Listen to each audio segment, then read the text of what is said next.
This is the 2016 Volkswagen Golf GTI, and it is the hottest of all hot hatchbacks. First, we're going to go on a tour of it. I'm going to show you all the quirks and features of this Golf GTI, and then I'm going to go on a very, very short drive. First, we're going to start up front here. Here's the engine bay. It's got a 2-liter 4-cylinder, nothing too special. I haven't really found anything too interesting in here.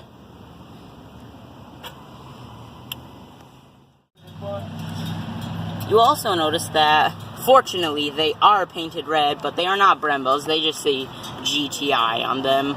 They are pretty big. See how much gas mileage you're getting. It tells you if you're doing pretty well with gas mileage. It tells you if you're getting oil change. It's kind of lap timer. Yeah. When you're racing home, you get a new time every time you get home. Something I would use. Ready? Yep.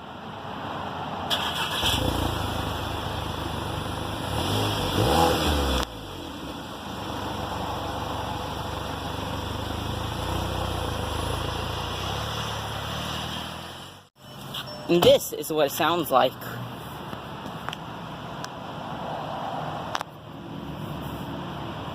you have the key? Oh, yeah, shoot. It's all good. Thank you. It's kind of...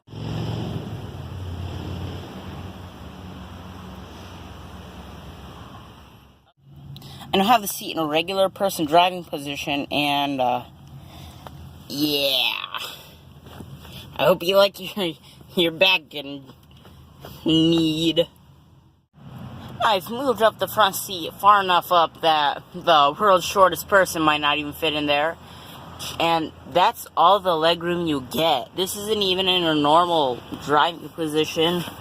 And I barely fit in here. My knees are just about touching the seat. And I mean, I'm not that tall. I'm like maybe 5'6", 5'7", something like that. I haven't checked my height in a while, but that's all you get. And this is not a normal driving position. Next up, we move back here, where you've got your rear center console with 3 cup holders, one being the world's smallest, which kind of seems like this car is all about being the world's smallest. And you will also notice, if you go like this, ooh, cool, a button. What is that? It is so that if you have skis or something, you can stick them in right in that hole. Because you're not fitting anything in there. It's just too small. Next up, we're going to move right here, where you'll notice is this the CD player, CD holder thing? Does this car come with one? There's none right there. There's none over here. There's nothing there. Where is it? Can I listen to my CDs in here? Ah, but there's the glove box. There you go. And there's also some storage for stuff I've never seen before. I don't know. Now, unfortunately, I do not have the owner's manual with me, but on page 150 it says that I need to keep the sunroof open at all times, because if I close it, it'll be reducing my visibility. I don't know how you drive, but I don't drive with my head out here. I don't know. You might drive differently than I do. I don't really care. Drive however you want. Unfortunately, I do not have the owner's manual with me, but on page 150, there is a warning that talks about how you need to leave the sun window thing up at all times, so that... Next, we're going to move on to one of the coolest features about the VW Golf, any Golf actually, is when you hit the unlock button, it unlocks. You're probably wondering, there's no handle or anything. Is it right here? No. It's actually the VW badge. VWs have been like this for quite a while now, but it's still a cool thing. See. Another odd feature about the center console is because it's so small, you can actually put it forward so you have more space for your arm. Although, I recommend it if you have drinks, because, yeah. The center console, I think you could put this in the Guinness Book of World Records for the smallest center console. Here's my hand for a comparison. My hand completely covers the center console. And deep, it's not deep. I have my hand like this and it's touching the bottom. And there it goes.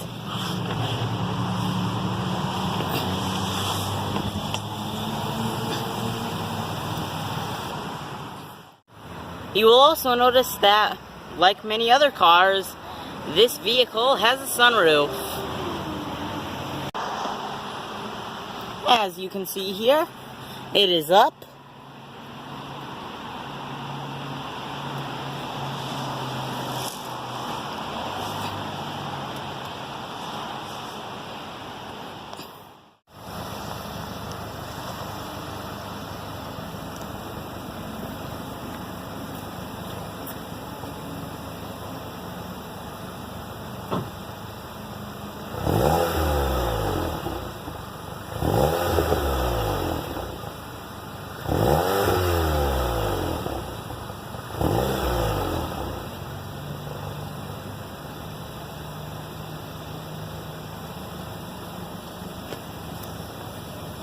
It sounds pretty good, but after all, it is a Volkswagen Golf, so... And since I've got the car on, we can now listen to the engine noise. Next, we're going to move on to all the storage. You'll notice there's storage here for your sunglasses. There is storage on the left of the driving wheel. There is storage here in the center glove box. There is some storage in the center console. There's storage on this door and the other door. And there's some storage in the back seat. Next, we're going to move on to the steering wheel where it says GTI in big lettering. You will also notice that the bottom of the steering wheel is flat, like as if it was a Ferrari or a Maserati or something. Don't get that in your Ford Fiesta. Another cool thing is you can see that there's no backup camera, but if you shift into reverse, you can see that there's a backup camera, as you may now see. Went back into its home. But anyways, the idea is that in there is the backup camera, and if it's snowing, the backup camera won't get ice all over it or anything like that. Next thing you will notice inside is right here on the dash, when you actually press the button that allows you to change gears while the vehicle is in auxiliary, this happens.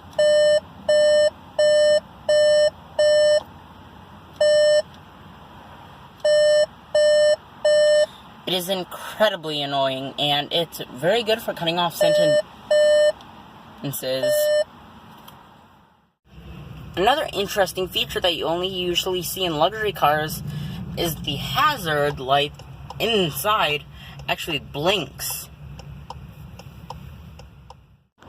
Next up, we're going to move up to the front where the headlights are. You can see the running lights are LEDs, but the actual headlights and the blinker are just standard halogen, unfortunately. You'll notice it is a fairly normal key, but it does have a picture of a guy running from sound or something. I'm not sure exactly what that is, but you've got trunk release and lock and unlock, so... But on the back it says VW, and down here it says GTI. This is just like the Golf R. This piece actually comes with it. The piece that comes on the key from the factory is actually a plastic, just that matches this part actually make you put this on. But this is a used vehicle and unfortunately did not come with the other piece, so I cannot show you. But you will notice right here, the warning is in German before English. You don't see that in your normal Buick.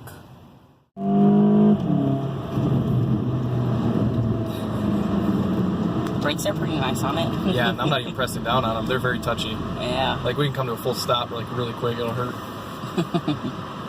She's got a German car. Maybe she wants to race. It's a fun car, though.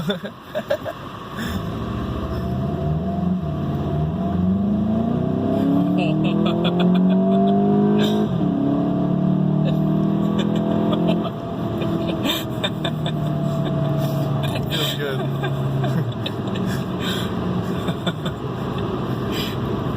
Definitely gives you smiles when you're driving it. Yeah, it's definitely a fun car. Now I'm not even driving.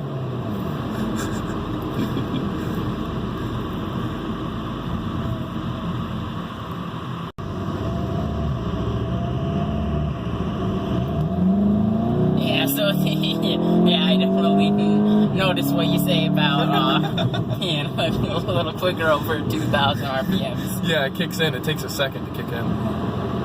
It builds up air, and it pressurizes it, and then just shoots it right into the cylinders. Yeah.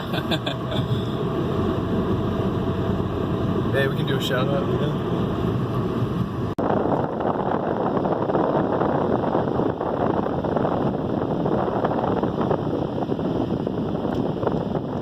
It's got the performance monitor. Don't see that Chevy Volt. Yeah, you can do a different.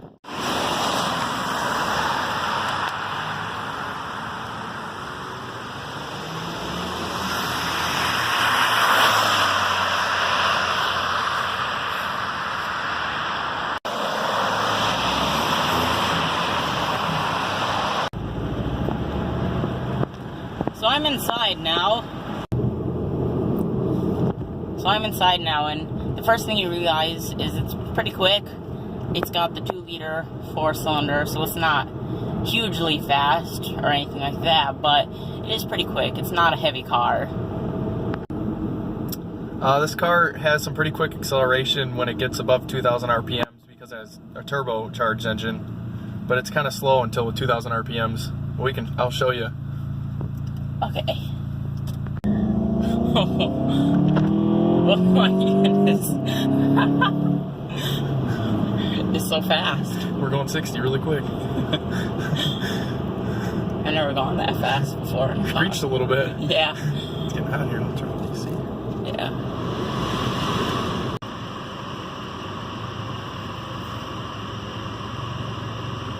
Luckily, this car does have AC though, because it's not ridiculously hot, but it's hot enough. It's pretty hot.